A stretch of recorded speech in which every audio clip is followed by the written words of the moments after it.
I'm holding out for a gyro. I love sandwiches. I am surrounded by comic books. How are you doing? Welcome back. Once again, it is time for the Comics Coffee Table here with each other here at Reverend Sully's channel. Wow. There are comic books everywhere in the Boston studios, pre-recorded live before a studio audience of stuffed animals and ourselves. How you doing? It's 3 p.m. U.S. Eastern daily. We talk about comic books. We leave the real world and its problems right over there. We pull up a chair to our coffee table. We grab a cuppa, whatever it is that we're putting under our nose. We take a break for a few minutes in a day. We get together with each other and we just talk. We shoot the breeze like I used to do with all my friends, what I'm used to doing with my friends. We're congregating at the coffee table. At the coffee table, there would always be a stack of movies, a stack of music, a stack of books, and a stack of comic books. You know, and I got boards, I got bags, I got boxes, and we are rebagging, reboarding, reboxing my entire comic book collection. Along the way, I'm going to get a ballpark figure of what this is worth, and a sense of grading too. Now I know what to look for when I'm looking at back issues, when I'm buying back issues. Those prize Columbia banner ads. It's like, is this really worth $16, you think? Or do you have final negotiation power, comic book person? Comic book shop person, rather, and the Overstreet comic book price guide. And these are really good resources. There are links in the description to the Amazon page where you can get your own copy and you can play along at home. I encourage you. And also part of the show is, while we're getting supplies to rebag, reboard, and rebox our entire collection, we're getting these supplies at the local comic book shop. Listen, when the direct market is changing, I mean, it's in trouble. Floppies as we know it. It's the end of the world as we know it. I feel I fucking hate REM. I didn't sing that. You can't prove it. Rewind the what? I'm getting my supplies. I'm not getting my supplies through my online supply chain that has free shipping and a free TV network too. No, I'm going to my local comic book shop and I'm getting my supplies there. Even though I could probably save $1 or $2, get those supplies I needed, immediately, like Mylar bags, are hard to find these days. I can get them online, but how is that helping the brick and mortar mom and pop shops? It doesn't. So I'm spending my money there. And I'm going to try to keep my culture, the hubs of my culture, alive and vibrant and going for as long as we possibly can. Because when they're gone, they're gone. Like record stores, candy stores, toy stores in the mall. They're a thing of they're tears and rain. All these moments. Time to beg and board. Yeah, we were talking about Batman yesterday. And we're going to continue that conversation today. So yeah, I get short boxes. I get acid-free boards. And I get bags. Yeah, so get your supplies at your LCS, your local comic book shop. That's, I believe in that. And I'm going to be doing that. Not only am I going back regularly, getting new releases every week, I am, I feel like I'm in, and I want to be part of the solution to keep comic books viable. It's no use just, what happens when you piss in the wind or spit in the fan? Doesn't it get all back over you? Isn't that kind of like what we do in a way with outrage culture and just, when are we ever happy with what's being offered? Well, there is a way to be happy. Learn which titles are made for you. Most titles nowadays are usually made to court a newer audience. This mythic modern audience. I don't believe that exists. I think there's the audience, the general audience, the mature audience, the younger audiences. I mean, there are audiences. I don't think this modern audience thing, I don't think it exists. I think that's just a trend and a justification without proof for the reasons of all this wholesale change in messaging. Yeah, but I mean, I know I'm tuned in to other YouTube creators that are reviewers. They got me back into buying new releases. Like Perch, your boy Zach. I mean, I like it. He makes me cringe a lot, sure, but I like the cut of his jib. A lot of these comic book voices in this culture remind me of wrestling personalities that growing up as a kid, the WWF, which became the WWE, and the WCW. You had these over-the-top personalities. You had heels and baby faces. You had melodrama and conflict, and someone to root for and someone to root against. And I just think, but I don't think there's any winning in comics when they're just rooting against each other and rooting against creators. I don't want to root against creators. So yeah, seriously. But I get every right to root against Donny Cates or Dan Slott or Greg Pak or Alyssa Wong or anyone who's blocked you on Twitter for no other reason than that you're of who you follow or what you've liked, not based upon if it was based upon an individual interaction, like Tom King blocked me after Heroes in Crisis, good. I let him have it. I mean, geez, it soured me on DC Comics for several years. I only just came back last summer. But now I know what to get, though. I mean, I listen to these voices that, I took a chance on The Flash by Jeremy Adams. I feel very rewarded. I took a chance on Mark Waid and Dan Moore's World's Finest, And I can even say, Mark Waid's a great example. I love his writing. He would probably frown upon me. I don't want to make a story up for him either. But historically, I've been aligned and adjacent to his enemies. Especially that Richard C. Meyer I just mentioned. Hello, that was huge. But they settled that. And they negotiated a settlement. And that is closure. And that's years old now. That's the past. But still, am I supposed to judge Mark Waid about all that stuff? No. Mark Waid's written so many of my favorite comic books over the past 30 plus years. Man, he knows how to write superhero comic books. Speaking of, where are the superhero comic books, Sully? They're right here. We were talking about Batman Incorporated yesterday. So I went long box diving. Yes, we were talking about Grant Morrison, his years-long contribution to Batman, about 7 years of Batman stories and this huge overstory, using the Batman family as a great playground to tell an encapsulated, long-form story. So we were talking about how Final Crisis, we met with the death of Bruce Wayne and the return of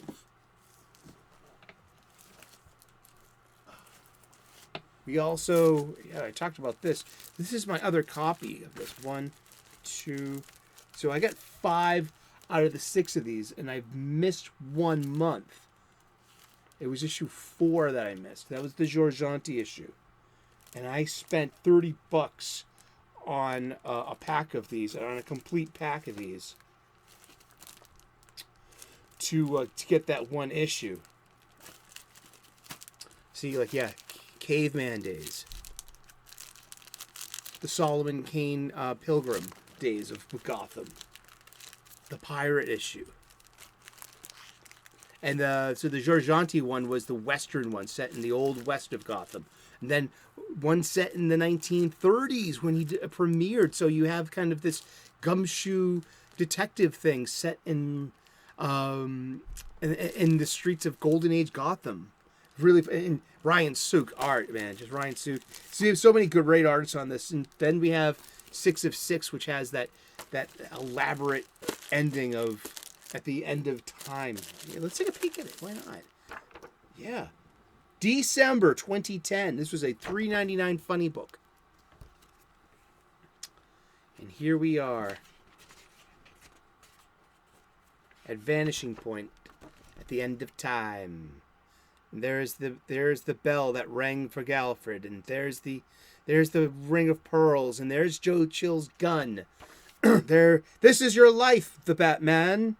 And then boom, he's fresh from the 1930s, and he's at the end of time. And this is odd too for DC too, using lowercase in the lettering. That's interesting. And then it becomes a rescue mission where Batman becomes the bomb that will destroy all of existence, and he gets saved by his friends and brought back to the proper time, where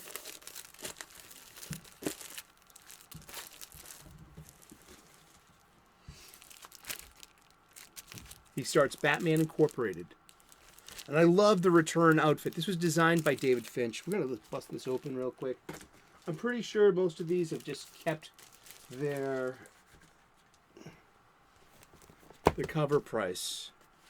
The book. Let's regard the book.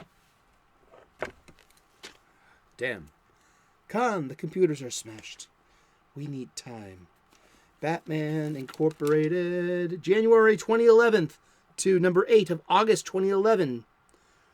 This would be, they all kept their cover prices of 1, 2, and 3 are worth $4. Yeah, that's a $3.99 cover price. So yeah, there's to that, huh? Batman The Return, Batman Beyond, no, Batman Incorporated. Indeed. Yeah, so they all kept their cover price. Let's see Batman and Robin. Batman. Run, Riddler, run. Oh boy, why does this have to be so difficult? Oh gee. Okay. Well, according to the book, that these, if they were 9.2s, very near mints, these would just be worth their cover price. And so when Batman gets brought back to the now of continuity, and he gets this brand new costume with a codpiece. I fucking love this Batman costume. I meant to say yesterday too, this is a really nice issue. David Finch did the art in this. David Finch is amazing. This is a really nice cover.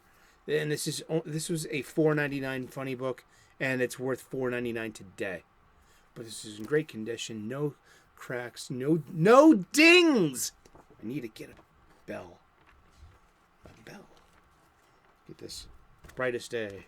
White light. Dark night. White lantern. Yeah.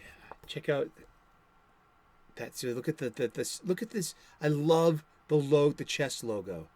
I love the work gloves he's got going on. I love the codpiece replacing the trunks. I mean, it's weird. It looks very functional. Oh, look at this art. Look at this. This is David Finch art. That's a Batcave. Look at that. And that's the Bat Family. My finger's kind of covering that hooded cowl guy. That's Tim Drake in his Red Robin outfit. The Red Robin outfit was inspired by Mark Waid and Alex Ross's Kingdom Come. There you see in the background Dick Grayson Batman. You'll know his Batman because he's only got two, what do you call them? Those ridges on the gloves. Batman has 3. Dick will have 2. That's the dead giveaway if you ever wanted to know the visual shorthand between a Dick Grayson Batman and the Bruce Wayne Batman. That's the Bruce Wayne Batman there, front and center, huh? And look at that. Like, he just, it's all these gray tones, and I think it really works. This is the Batman that is front and center also in DC Convergence, the mini crisis that happens right before DC Rebirth. And we see Stephanie Brown in that awesome Batgirl costume. I love the design of Stephanie Brown's Batgirl costume right there. There's Damian Wayne. There's the Joker card, the giant penny, the green T-Rex, the Batmobile. Oh man.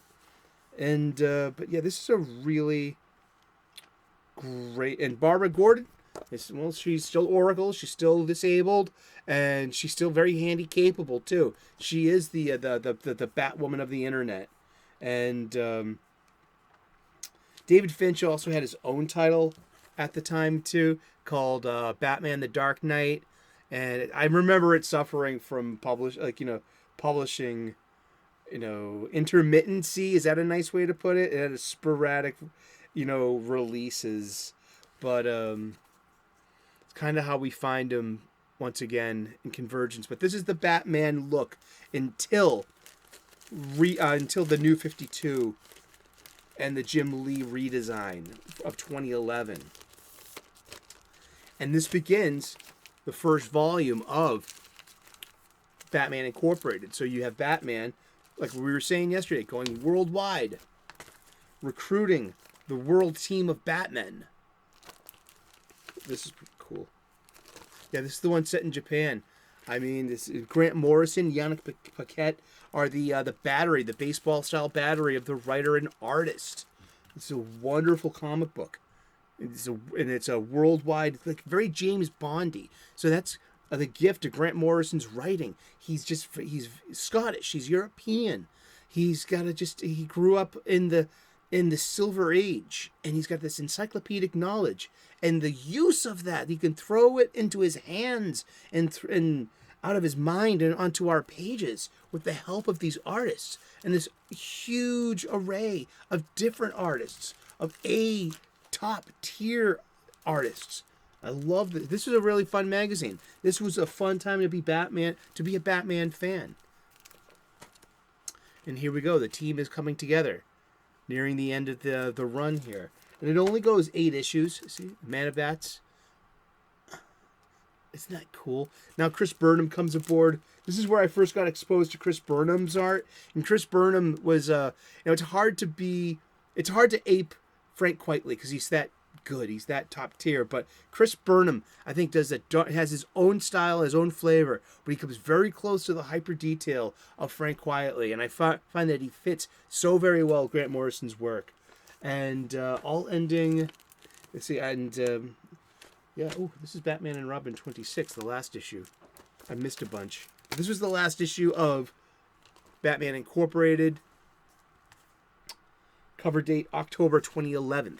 Then that goes into everything there wraps up here with this one-shot special. And then it goes to the new number 1 in the New 52.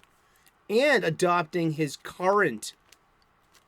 then current uniform. So he changes into the New 52 outfit and ditches the gold oval once again.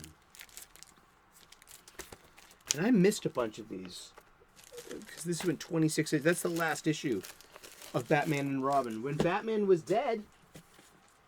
Wow, I did miss a bunch of those. 10 issues. 9 issues. When Batman was dead, Dick Grayson became Batman. And this is one of the issues that James Gunn is putting under your nose. He's getting a lot of, he's getting a lot of mileage on this. This is the first appearance of Damian Wayne happens in Batman before this. It's in an art called Batman and Son. I got that somewhere. I'm gonna dig that out too very shortly. That is a story for another day. And but yeah, this is Batman and Robin number 1. This one's worth $8 at a 9.2. So this is the only issue of all of them that's raised its value because it's an issue 1 of a beloved series, and it's for the most part it's Morrison and Quitely, and there's some Fraser Irving here at the end. Fraser Irving's another artist. I will buy his magazines just to buy his art. I've done it before. It's great stuff. But yeah, Frank Quitely, he was on All-Star Superman with Grant Morrison as well. One of the other things that James Gunn has put under our noses when it comes to, hey, get these comics, and you'll know what's going on with our movies that are coming up soon. But yeah, I got the first 16 issues of Batman and Robin, because this dovetails it about the return of Batman. And so Batman has returned by this issue, and now we have 2 Batmen. And so right around then is when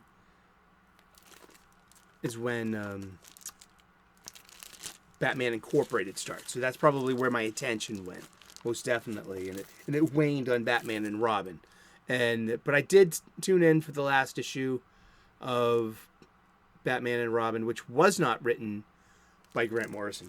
It was written by David Hine, art by Greg Tocchini, and it was really it's very Grant Morrison-y, because that was the flavor of it. This is very much in vein with kind of like the Doom Patrol work, back in '89 and '90, around that era too. If you know Grant Morrison's Doom Patrol, Grant Morrison's been writing these DC characters for a long time, and I am currently surrounded by comic books. I have to rebag, reboard, and rebox. Oh, I'm trying not to let it overwhelm me. But thank you for spending some time. We're talking about Batman. We're talking about Grant Morrison's Batman. We've got a huge stack of funny books that we're talking about. Now, do you have your Grant Morrison Batman? This is just seriously, some of this stuff's really, really good, because he just knows how to make this character. Oh, look at this advertisement. Double advertisement for the Got Milk campaign and the dud of that Green Lantern movie. Oh boy, sorry that didn't work. But hey, you know what? We work every day, and we take a break every day too, 3 p.m. U.S. Eastern, where we get together at this coffee table and talk about comic books just for a few minutes in the day. So please, I would love to earn your subscription. Turn on those notifications, ring that bell. Join us every day, 3 p.m. U.S. Eastern. Daily comic book content. We talk about comics every day. Thank you so very much for tuning in today. Yes, oh good, the microphone is on, Pika. You're doing your job. We're very proud of you. You too, Drinka. And you too, Canadian Bear. A Canadian Bear. Canadian Bear. I'm not getting any royalties out of that one. Oh, turkey's done. Thank you so very much for tuning in today. God bless. Namaste. Good luck. We will see you again tomorrow in those funny pages. Ciao. Bye-bye.